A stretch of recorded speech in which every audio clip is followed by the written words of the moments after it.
Look, slogans on the tariffs are fine. Everybody want to talk some elbows up bullshit or some, Canada first or some, I don't know, whatever you want to see. You do all the slogans you want. We got to realize that this is a real time thing for real people. Look, politicians are insulated from everything. They get their salaries no matter what. That's the way it works. But there's people who are going to be affected. Ordinary working people are going to be affected by these tariffs. And many of them are going to be affected in ways that we don't really understand. They're going to come at you from 100 angles at once. Let me give you this one. This is a good one. A big six bank sends out a warning to everybody in the mortgage business. Hey, I'm not going to say who the bank is. No.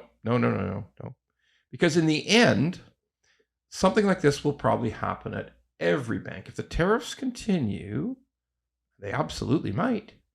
This will start to happen at every single bank in the country. A warning goes out. Hey, mortgage professionals, aluminum workers, steel workers, we're thinking twice. Like, we're going to really look at these people very, very, very carefully. And they just may be declined for a mortgage due to their situation and their exposure to the tariffs and exposure to an economic downturn, exposure to layoff. We're not, you can apply for a mortgage. We may not. They look at every situation individually. But those people in the steel and aluminum industry are no longer just like teachers, just like government workers, just like nurses, just like other industries. They are now on a watch list, effectively, that if we think that their work will disappear, we're not going to give them a mortgage, even though they're working today. Whoa, you say, that's not right. You can't do that. That's against human rights and all this stuff. No, that's not. Banks are a private enterprise business. They have a lot of rules that surround them. And they, by the way, as somebody who's worked with banks for 30 years, I will tell you, they're pretty damn fair. I know you've probably had an experience with a bank you didn't like, you didn't think was fair. But if you've seen 30,000 transactions, big transactions, mortgage transactions, you come to realize they're actually pretty fair. But this is something they do. They're free enterprise. They're their own business. They're a business. They're not a government outlet, although sometimes people say they are. They're not. They will decide that, okay, that's a risk we can't take based on occupation. And they're 100% entitled to do so. They did it during COVID, not for the whole time, but for some of the time. So they have the right to, they will do. It's as simple as that. So it won't affect renewals. Typically renewals, there is a tradition that's sort of enforced by the government and the regulator that, hey, we mainly have 5 and 3 year mortgages in this country. We are not going to completely re-underwrite the file on renewal. We're not going to say, hey, I think you're in the aluminum industry. You're out. You got to give us your mortgage back. Give us the money. We're calling the mortgage. That's not how it works in Canada. And in all likelihood, it didn't happen during COVID either. Everybody got renewed, no matter what their job was or lack of job. Everybody got a renewal. So that's not a problem. But new mortgages are. New mortgages are a problem, will be a problem for people who, in some cases, both people work in those industries, the affected industries. Now, let's be clear. This is one little thing that impacts on Canadians and hurts our economy. Because if those people want to buy a house, they're going to get turned down. That's not good. Okay? So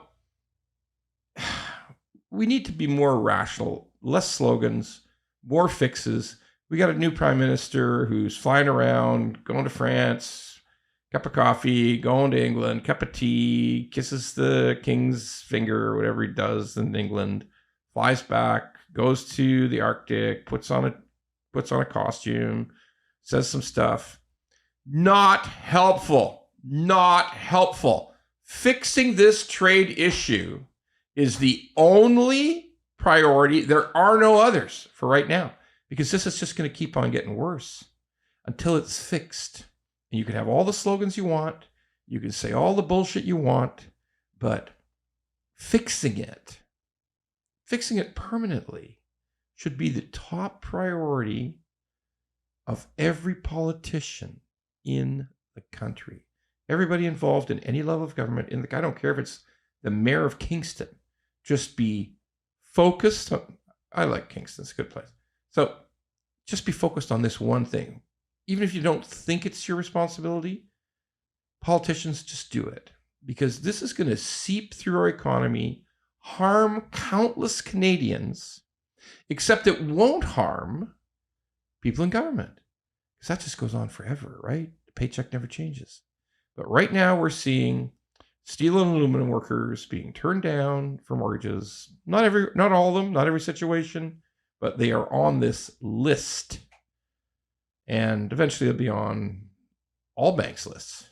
It will be a real thing if it continues. So look,